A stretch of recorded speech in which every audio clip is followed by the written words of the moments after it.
కేసీఆర్ మళ్ళీ silent అయ్యాడా? Farm house లో rest తీసుకుంటున్నాడా?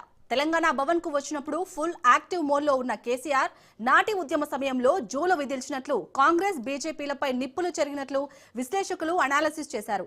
ఈ హీట్ కంటిన్యూ ఉంటుందనే ఫీల్ వచ్చినట్లు పార్టీ శ్రేణులు, ఇతర పార్టీల నేతలు ఆఫ్ ద రికార్డ్ టాక్ చేస్తున్నారు. పాలమూరు, నల్గొండ, రంగారెడ్డి జిల్లాలో భారీ బహిరంగ సభలకు ప్లాన్ చేసినట్లు స్వయంగా చెప్పిన కేసీఆర్ అసెంబ్లీకి వెళ్తారా? భారీ బహిరంగ సభల వరకు ప్రజల్లో ఉంటారా అనే చర్చ జరుగుతుంది. బీఆర్ఎస్ విస్తృత స్థాయి సమావేశం, బీఆర్ఎస్ ఎల్పీ మీటింగ్ తర్వాత తెలంగాణ భవన్ నుంచే కేసీఆర్ యాక్టివ్ పాలిటిక్స్ చేస్తారని అందరూ ఊహించారు. అయితే ఈ స్పెక్యులేషన్ కు తెరదించుతూ కేసీఆర్ మళ్లీ ఫామ్ హౌస్ కు వెళ్లడంపై మిశ్రమ వ్యాఖ్యలు వినిపిస్తున్నాయి. కేసీఆర్ బహిరంగ సభలు ఉంటేనే జనంలోకి వస్తారా? ప్రజా సమస్యలు వచ్చినప్పుడు ఫీల్డ్లో ఉండరా అనే మాటలు వినిపిస్తున్నాయి. ఉద్యమ నేతగా కేసీఆర్ ని చూసిన జనం ప్రతిపక్షంలోనూ అలాగే చూడాలనుకుంటున్నారనే వ్యాఖ్యలు వినిపిస్తున్నాయి. ఎవరెన్ని చెప్పినా వినే కేసీఆర్ తాను చేయాలనుకున్నది మాత్రం చేస్తారని, ఆయన వ్యూహం ఎవరికీ అంతు చిక్కదని కేసీఆర్ అంతరంగం తెలిసిన వారు అనుకునే మాట. కేసీఆర్ అసెంబ్లీకి వచ్చి జల వివాదాలపై తన వాదన వినిపిస్తారా? అధికార పార్టీని ఇరుకున పెడతారా అనే చర్చ జరుగుతుంది. పాలమూరు బహిరంగ సభలోనూ కేసీఆర్ ఏం మాట్లాడతారనే ఉత్కంఠ నెలకొంది.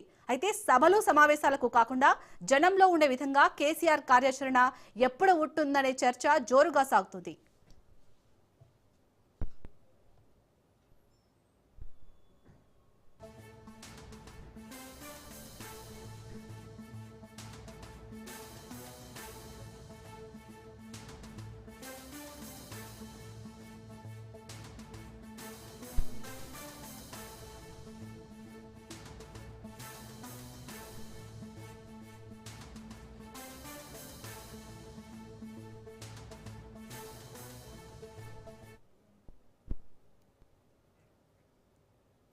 రైట్, ఇక తెలంగాణ భవన్ నుంచి కేసీఆర్ వ్యూహం ఉండబోతుందా? దీనిపై పూర్తిగా డిస్కస్ చేద్దాం. ఈ రోజు మనతో పాటు పూర్తి డీటెయిల్స్ ని మా ఇన్పుట్ ఎడిటర్ శ్రీకాంత్ అందిస్తారు. శ్రీకాంత్, మనం మొన్న చూసాం కేసీఆర్ మాట్లాడిన మాటలు జల వివాదానికి సంబంధించి. సో ఇప్పుడు కేసీఆర్ తెలంగాణ భవన్ లో ఫుల్ యాక్టివ్ గా ఉన్నారనే టాక్ నడుస్తుంది. మరి అసెంబ్లీకి వెళ్తారా? అసలు ఏ విధంగా ఉండబోతుంది కేసీఆర్ వ్యూహం అనేది?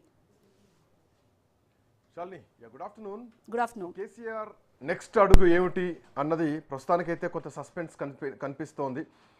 కేసీఆర్ మాట్లాడి ఇప్పటికి 3 రోజులు అయిపోతుంది.